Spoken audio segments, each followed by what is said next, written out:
इयत्ता 7वीचे विद्यार्थी सादर करत आहेत मराठी पाठ्यपुस्तकातील पाठ गचक अंधारी। या पाठाचे लेखक आहेत अशोक मानकर। सादर करत आहेत वैष्णवी सुनील सोनावणे, यशस्विनी विजय मिस्त्री, उत्कर्षा चंद्रकांत नारखेडे, रुपेरी प्रभाकर मोरे, केतन गिरीश पाटील। सदाचा मुलगा गजानन सदा बरोबर बाजारात जाण्यासाठी सतत पाठीमागे लागायचा। एके दिवशी सदा त्याला घाबरवण्यासाठी गचक अंधारी नावाच्या एका काल्पनिक जनावराची भीती त्याला दाखवतो।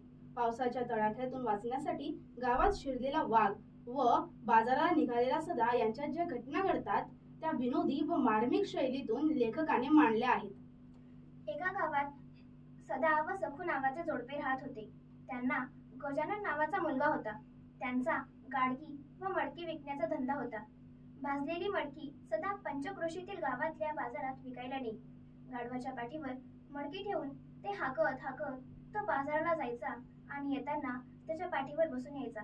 कधी कधी एखाद्या बाजारात मडकी शिल्लक राहत असत, ती तो कुण्या ओळखीच्या घरी ठेवायचा। सदाचे व्यवस्थित चालले होते। आठवड्यातून 2-3दा आपले वडील कुठेतरी बाजाराला जातात हे लहानग्या गजाननाला कळू लागले होते। वडिलांबरोबर बाजारात जाण्यासाठी आता तो सारखाच हट्ट करू लागला होता। दरवेळी त्याची समजूत घालता घालता सदा व सखू मेटाकुटीला येत असत। एके दिवशी सदाला मडकी विकायला शेजारच्या गावात जायचे होते। भल्या पहाटे उठून सखूने भाकरी थापल्या होत्या, शिदोरी बांधून दिली होती। त्यावेळी गजा गाढ झोपला होता। सदाला ज्या बाजारात जायचे होते तिथे मागची मडकी शिल्लक होती। त्याने ती ओळखीच्या घरी ठेवली होती, त्यामुळे त्याला फक्त गाढवावर बसून जायचे होते। त्याने गाढव रात्रीच गावात चरायला सोडले होते। ते शोधले आणि त्यावर बसले की परस्पर निघायचे या बेताने सदाने आवरले। अंगणातल्या चपला पायात सरकवल्या। तो बाहेर पडणार तोच गजाला नेमकी जाग आली। खाटेवरून धाडकन उडी घेऊन पळतच बापाजवळ येत त्याने गिल्ला केला, मी येतो। सदाने डोक्याला हात लावला। रात्री सदाच्या गावालगतच्या परिसरात जोराचा वादळी पाऊस झाला होता। विजा कडाडल्या होत्या, गारपीट झाली होती आणि त्या तडाख्यात एक वाघ सापडला होता। वाघाने बाव चढून आपल्या जागेवरून पळ काढला। आसरा शोधत तो सदाच्या गावात येऊन धडकला होता। पहाटेपर्यंत कुठेतरी आश्रय घेऊ नि झुंजूमुंजू होताच इथून निघून जाऊ या हिशेबाने वाघाने गावात जागा शोधण्याचा प्रयत्न केला। इकडे शोध तिकडे शोध करत त्याला एक पडकी खिंडार दिसली। आत जाऊन वाघ बाजूच्या भिंतीलगत उभा राहिला। ही सदाच्या घराची मागची भिंत होती। साहजिकच खिंडारात भिंतीशी उभा असलेल्या वाघाला सदाच्या घरातले बोलणे स्पष्ट ऐकू येत होते। सदा विचार करत म्हणाला, बाबू तुले मी नेलं असतं, पण अंधार किती हाय, रातच हाय ना अजून। गजा उसळला, असू द्या, मी येतो। लेका रस्त्यावर या व्यक्ती कोला असते बरं, असू द्या। लहान लेकराले उचलून नेता म्हणतात तो, नेऊ द्या केने, मी येतो। तिकडे लांडगा येते मग, येऊ द्या, मी येतो म्हणजे येतो। पुढे जंगल लागते, जंगलात वाघ असते या टाईमाले, असू द्या, के भेव नको दाखवा मले वाघा फागाचा। ते ऐकून वाघ मनाशी म्हणाला, लोयच अट्टलपोट दिसू राहिलं, अन वाघानं खाल्लं तर तुले? सदानं म्हटलं। तसा गजा तोंड वेडावत म्हणाला, मले खाल्लं तो काही तुम्हाला सोडणार हाय काय? काही नाही, मले मेठ हाय, मी येऊ नये म्हणून तुम्ही मले भेव दाखवू राहिले। सदाने विचार केला, डोळे मोठे करत म्हणाला, या व्यक्ती जंगलात कधी ना ते गचकंधारी भेटली तर म्हणू नको मले। गजा गडबडला, गचकंधारी? हो गचकंधारी। काय हो हे गचकंधारी? गचकंधारी मेतने तुले लेका, गचकंधारी वाघासिंहाले एका घासात खाते म्हणतात। आपल्याला भेटली तर? काही नाही भो, एवढं खतरनाक जनावर तरी हाय का कोत? खतरनाक? आता गजा हादरला, शहारून आईजवळ पळाला अन म्हणाला, मी नाही येत मग, जा तुम्हीच। सदाची युक्ती फळाला आली। वाघ मनातून झाला, कोणती गचकंधारी होय बावा, आपल्याला भेटली तर? काही नाही भो, थोडसं दिसायला लागल्यावर चालले जाऊ आतून। सदा लगबगीनं घराबाहेर पडला। रात्री चरायला सोडलेला गाढव शोधू लागला। अद्याप गुडूप अंधार होता। ही गल्ली बघ, हा उकिरडा बघ, तो बघ असे सगळीकडे फिरत अखेरीस त्याच्या घरामागच्या खिंडाराजवळ आला। भिंतीशी वाघ उभा होता।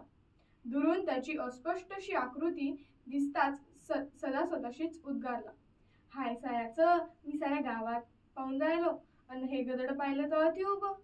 सदा तरा चालत आला. गचकन वाघाचा कान पकडला आणि टांग फेकून टपकन वाघाच्या पाठीवर बसला. वाघ प्रचंड हादरला. बापरे, हे गचकंदारी हाय, स्वतःशी म्हणताना त्याला हिव भरली. सदानं रप्पतीशी पायाच्या टाचा त्याच्या पोटावर हाणल्या. घाबरलेला वाघ आपल्या पाठीवरचा स्वार घेऊन निमूट चालता झाला. वाघाची चालण्याची गती पाहून सदा विचार करत म्हणाला, लयच जोरानं चालू राहिलं गदड. बरोबर हाय, रात्री सट खाल्ला वाटतं यानं. चाल लेका, चाल म्हणता लेका, मलाही बरंच आहे. तिकडे गजा भेला आता आटलाच नाही राहिला. आता काय मस्त बाजारात जातं अन बर्द ऐकणं. स्वारीने गाव ओलांडले. जंगलचा रस्ता धरला.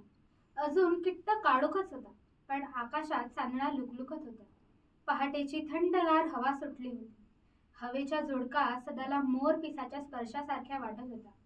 आणि इकडे वाघाचा धावा सुरूच होता. हे देवा, दया कर, मले वाचो, मला पाठीवरची बला जाऊ दे. पूर्वेला प्रभा फाकण्याच्या बेतात आली. मान डोलावर इकडे तिकडे पाहताना सदाचे लक्ष वाघाच्या पाठीवर गेले. गाढवाचा राखाडी सोडून पिवळा रंग आणि त्यावर काळे पट्टे दिसताच त्याच्या मनात शंकेची पाल चुकचुकली. हे कसं काय असे म्हणत सदाने मान थोडी कलती केली आणि पाहतो तर काय, साक्षात वाघ. त्याला कापरे भरले. तो थाड थाड उडू लागला. या छेडछाडीने वाघ सदाच्या दुप्पट ठरू लागला आणि मनाशी म्हणू लागला, कसा कंदारी झटके देऊन राहिली, म्हणजे आपल्याला खायची तयारी करून राहिली. हे सदा आकाशाकडे पाहत करुणा भागू लागला.